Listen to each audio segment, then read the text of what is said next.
সারা দেশে তীব্র বিদ্যুৎ সংকটের মধ্যে সাশ্রয় নির্দেশনা দিয়েছে সরকার, অথচ সেই নির্দেশনা অমান্য করে অফিস সময় শেষ হওয়ার পরও ফ্যান লাইট চালু রেখে বিদ্যুৎ অপচয় করছে খোদ নাটোরের ট্রেজারি অফিস।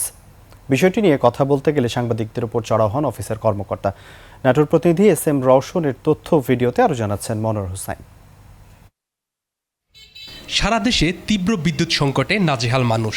এই সংকট মোকাবেলায় সরকারি দপ্তরগুলোতে আলোকসজ্জা বন্ধ সহ নির্ধারিত সময়ের মধ্যে সব কার্যক্রম শেষ করে বিদ্যুৎ সাশ্রয়ের কঠোর নির্দেশনা দিয়েছে সরকার। তবে নাটোরের ডিস্ট্রিক্ট অ্যাকাউন্টস অ্যান্ড ফাইন্যান্স অফিসে দেখা গেছে উল্টো চিত্র। নির্ধারিত অফিস সময় শেষ হওয়ার পরও খোলা রাখা হচ্ছে দপ্তর, চলছে ফ্যান ও লাইট সহ বিভিন্ন বৈদ্যুতিক সরঞ্জাম।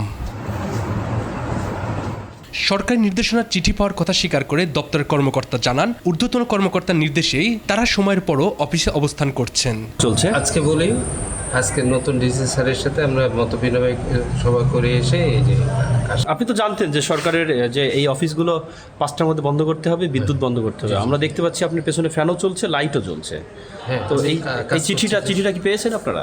হ্যাঁ, পেয়েছি। চিঠিটা পেয়েছেন, তারপরেও অফিসটা খোলা রেখেছেন আর কি। এদিকে সরকারি নির্দেশনা অমান্য করে বিদ্যুৎ অপচয়ের কথা জানতে গেলে সাংবাদিকদের উপর চড়াও হন ওই দপ্তরের সুপারিনটেন্ডেন্ট রিক্তা রানী।